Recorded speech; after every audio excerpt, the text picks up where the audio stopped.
نحمدہ ونصلی علی رسولہ الکریم اما بعد فاعوذ باللہ من الشیطان الرجیم بسم اللہ الرحمن الرحیم۔ آج کے بیان میں ہم یہ جاننے کی کوشش کریں گے کہ قرآن کریم میں اللہ رب العزت نے صوفیہ کرام کو کن مختلف اسماء کے ساتھ پکارا، کن مختلف ناموں کے ساتھ پکارا، کن مختلف صفات کے ساتھ ان کو یاد کیا۔ تو آئیے ہم اس اسماء کا ذکر کرتے ہیں۔ تو اللہ رب العزت قرآن کے اندر فرماتا ہے الصادقین یعنی سچے لوگ، الصادقات سچی عورتیں، القانتین یعنی ادب والے فرما بردار، القانتات ادب والی فرما بردار عورتیں، الخاشعین عاجزی کرنے والے، الموقنین یقین والے، المخلصین فقط اللہ کی بندگی کرنے والے، المحسنین نیکی والے، الخائفین اللہ کا خوف رکھنے والے، الراجعین امید رکھنے والے یعنی اللہ سے امید رکھنے والے، الوجلین یعنی ڈرنے والے، العابدین عبادت کرنے والے، الصائحین روزہ رکھنے والے۔ تو ایسے تمام مختلف اسماء سے اللہ رب العزت قرآن شریف میں ان صوفیہ کرام کے نام کو، اسماء کو، صفات کو بیان کر رہا ہے، جس میں دیگر آگے آتے ہیں الصابرین صبر والے، الراضین راضی رہنے والے، المتوکلین توکل کرنے والے، المنجتین تواضع والے، الاولیاء اللہ کے ولی، المتقین تقوی والے، المصطفین منتخب شدہ، المجتبین چنے ہوئے، الابرار نیکوکار، المقربین قرب والے۔ اور ایک اس میں مشاہدین کا ذکر آیت سورہ کاف آیت نمبر 37 کے اندر اللہ رب العزت فرماتا ہے بے شک اس میں یقیناً انتباہ اور تذکر ہے اس شخص کے لیے جو صاحب دل ہے، یعنی غفلت سے دوری اور قلبی بیداری رکھتا ہے۔ یہاں سب سے اہم جو اس آیت قرآنی میں اللہ رب العزت صفات بیان کر رہا ہے وہ ہے یا کان لگا کر سنتا ہے، یعنی توجہ کو یکسو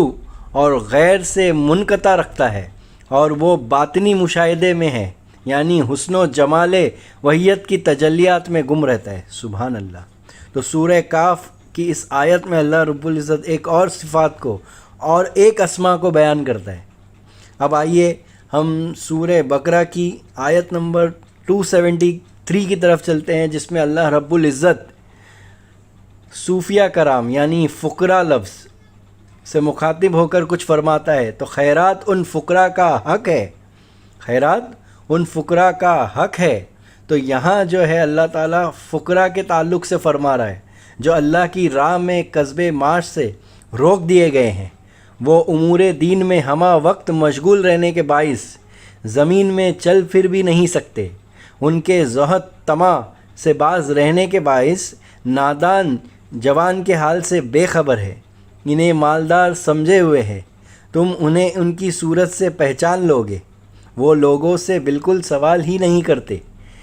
کہ کہیں مخلوق کے سامنے گڑ گڑانا پڑے، اور تم جو مال بھی خرچ کرو تو بے شک اللہ سے اسے خوب جانتا ہے۔ تو اس کی تفسیر میں کئی بزرگان دین، کئی ائمہ نے فرمایا ہے کہ اس گروہ سے مراد وہ لوگ ہیں جو خدا کے دین کی خدمت میں اپنے آپ کو ہمہ وقف کر دیتے ہیں اور سارا وقت دینی خدمات میں صرف کر دینے کی وجہ سے اس قابل نہیں رہتے کہ اپنی معاش پیدا کرنے کے لیے کوئی جد و جہد کر سکے۔ سو نبی کریم صلی اللہ تعالیٰ علیہ وسلم کے زمانے میں اس قسم کے رضاکاروں کا مستقل گروہ تھا جو تاریخ میں اصحاب صفہ کے نام سے مشہور ہے۔ یہ 300-400 آدمی تھے جو اپنے اپنے گھر بار چھوڑ کر مدینے آ گئے تھے۔ ہمہ وقت حضور اکرم صلی اللہ تعالیٰ علیہ وسلم کے ساتھ رہتے تھے، ہر خدمت کے لیے ہر وقت حاضر رہتے تھے۔ حضور جس مہم پر چاہتے انہیں بھیج دیتے تھے، اور جب مدینے سے باہر کوئی کام نہ ہوتا اس وقت یہ مدینے میں ہی رہ کر دین کا علم حاصل کرتے اور دوسرے بندگان خدا کو اس کی تعلیم دیتے رہتے تھے۔ چونکہ یہ لوگ پورا وقت دینے والے کارکن تھے اور اپنی ضروریات فراہم کرنے کے لیے اپنی ذاتی وسائل نہ رکھتے تھے، اس لیے اللہ تعالیٰ نے عام مسلمانوں کو توجہ دلائی کہ خاص طور پر ان کی مدد کرنا اتفاق فی سبیل اللہ کا بہترین مصرف ہے۔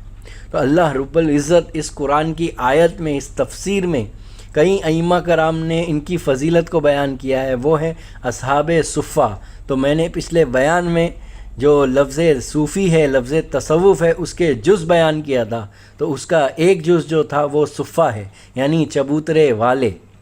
تو اس آیت قرآنی میں لفظ فقرا جو ہے وہ غور طلب ہے، جس کے لغوی معنی فقیر کے نکلتے ہیں۔ درویش، شیخ، عارف، عالم اور پیر کے ہوتے ہیں،